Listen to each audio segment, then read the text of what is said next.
नमस्कार, महासत्ता न्यूजमध्ये आपले स्वागत आहे। विट्यातील फटाक्यांच्या स्फोटानंतर पोलिसांनी अत्यंत धडाकेबाज भूमिका घेतली आहे।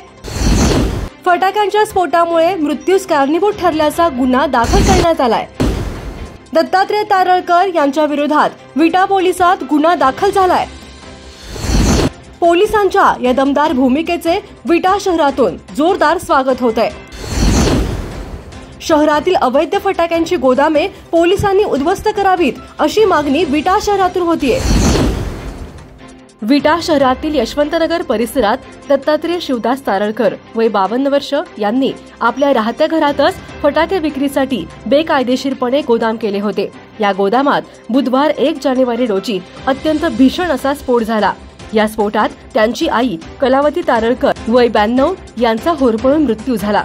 तसेच दत्तात्रय तारळकर वय 56 वर्षे, योगिता शंकर पवार वय 30 वर्षे, मानसी शंकर पवार वय 15 वर्षे आणि कल्पना विजय जाधव वय 37 वर्षे सर्वजण राहणार विटा हे गंभीर जखमी झाले आहेत। नागरी वस्तीतील फटाक्यांच्या या गोदामात झालेल्या भीषण स्फोटानंतर विटा पोलीस देखील चांगलेच ऍक्शन मोडवर आले आहेत।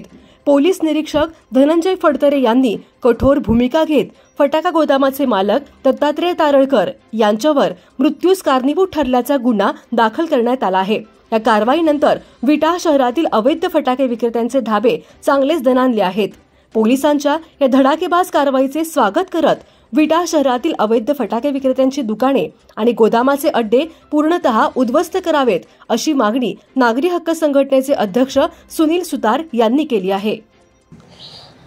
विट्यामध्ये यशवंतनगर एरियामध्ये कालच एक मोठी दुर्घटना फटाक्याचा स्फोट होऊन झालेला आहे।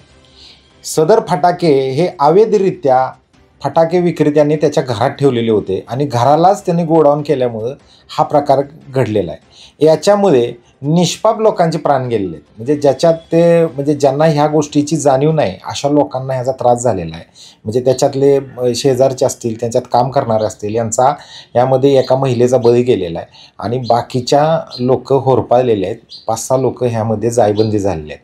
अशा प्रकारची दुर्घटना झालेली आहे। यापूर्वी सुद्धा अशा प्रकारच्या दुर्घटना विट्यामध्ये झालेल्या आहेत। यापूर्वी आम्ही साधारण एक चौकामध्ये छत्रपती शिवाजी चौकामध्ये असणाऱ्या एकाने तर मेडिकलच्या दुकानात फटाक्या विक्रीला ठेवलेल्या होत्या, त्याबाबत आम्ही तक्रार केलेली होती। त्यानंतर तिथं एक आग लागली होती, त्याच्याबाबत आम्ही तक्रार केली होती। हे छोटे छोटे प्रकार होते, त्यावेळी आम्ही योग्य त्यावेळी प्रशासनाला याबाबत कळवून याबाबत आवाज उठवला होता। त्यानंतर सांगली रस्त्याला मुल्ला यांचे मोठे गोडाऊनला मोठा स्फोट झाला, मोठा आग लागला। तिथं सुद्धा एक भाजलेला होता, लोकवस्तीत हा झाला होता आणि असा प्रकार आत्ता त्यावेळी पण प्रशासनानं कठोर कारवाई केली नाही आणि ते परत सुरू झालं। म्हणजे काही कालांतराने हे थांबतंय, ज्यावेळी ज्या प्रकार झाला की ते थांबते।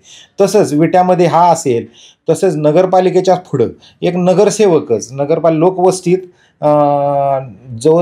लोकवस्तीत पंचमुखी गणपतीच्या समोर तिथं तो फटाके विकतो, त्याबाबत पण आम्ही तक्रार दिली होती। त्याबाबत पण तात्पुरती कारवाई होते आणि पुढं काय होत नाही। तसंच खाटीक गल्लीत सुद्धा तसंच आहे गणेशपेठमध्ये। आणि अजून त्या ह्याच्यामध्ये साधना फटाका असेल, तिथं सुद्धा बँका आहेत, हे आहेत, तिथं सुद्धा ते अवैधरित्या साठे आहेत। अशा प्रकारे सगळ्या विट्यामध्ये अशा प्रकारे साठे आहेत आणि ह्याचा तोटा आणि ह्याचा झळ हे नागरिकांना बसणार आहे।